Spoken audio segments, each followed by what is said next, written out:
All right, here's your Learning Plan 3 feedback video.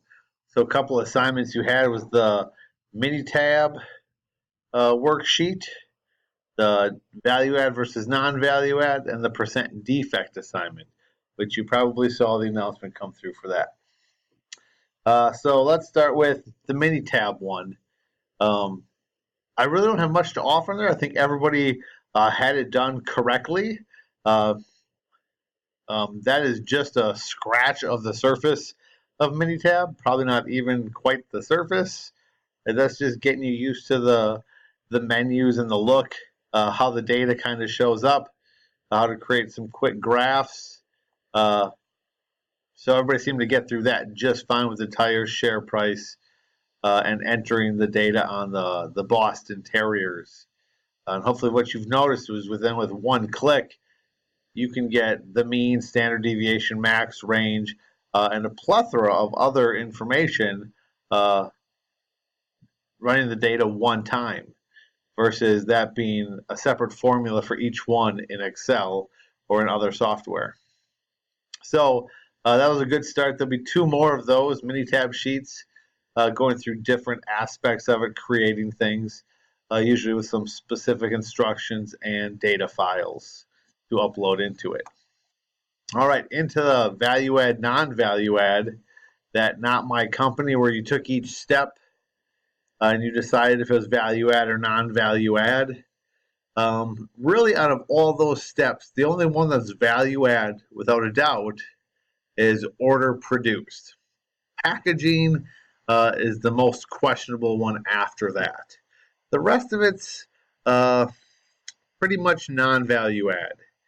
A lot of people pick trucking, um, and that's non-value add. Even though the customer is willing to pay for it, yes, it has to get from point A to point B, but it's non-value add. You could change how you do it, uh, and as long as the customer got it on time, it wouldn't really matter.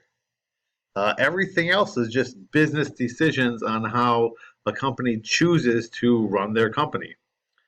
So inspections, always non-value add. Order scheduling, non-value add. Of course, it helps, right? Just because it's necessary or is helpful to make your company more efficient doesn't equate to making it value add. Setup, always non-value add. I mean, I'll say almost always because there's always an exception to a rule somewhere or in a different organization. But setup is non-value add. If you reduce the setup time or you increase the setup time, right, you're hurting your profits or bettering your profits, and the customer just wants to know they get a good part. So all that's non-value add. So you should have had 4 or 6 hours at tops as being value add. And then this percent defect assignment. So I created this based on doing this live in class. We have a deck of cards, and the students physically count them, very similar to how that slide was laid out, except they physically have the cards.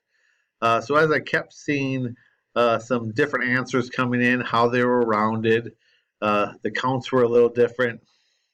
I sat down and did it myself, and my eyes got buggy pretty quick, and I lost track of counts, and it was kind of all over the place.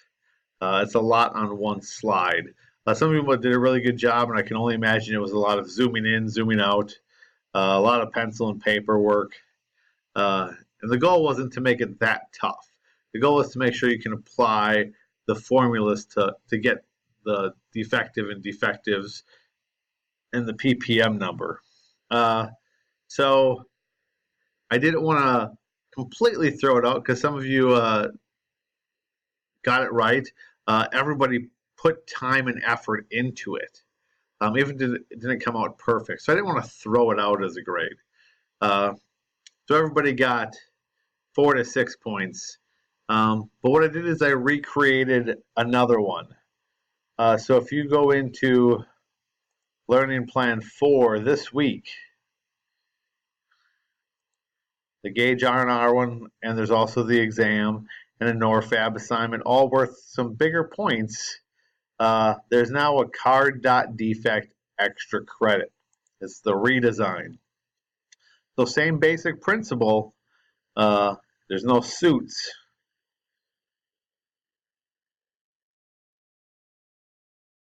And I'm trying to be able to get to it.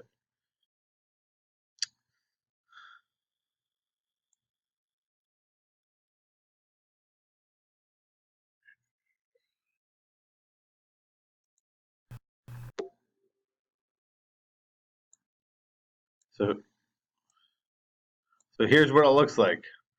The whole lot, right, is 20 cards instead of 52.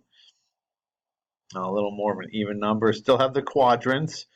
Put some lines on each card, and then just the two colors yet. So if you want to go through it again and get 5 extra credit points, it's great practice and should be um, a little less time consuming, less complicated, less confusing.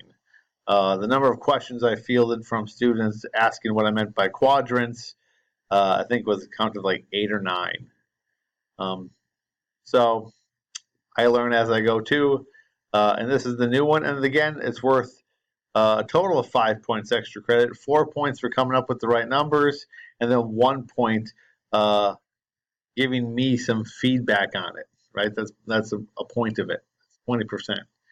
You have to tell me what you think compared to the old one, or ways to make this one even better before I go live with it next semester.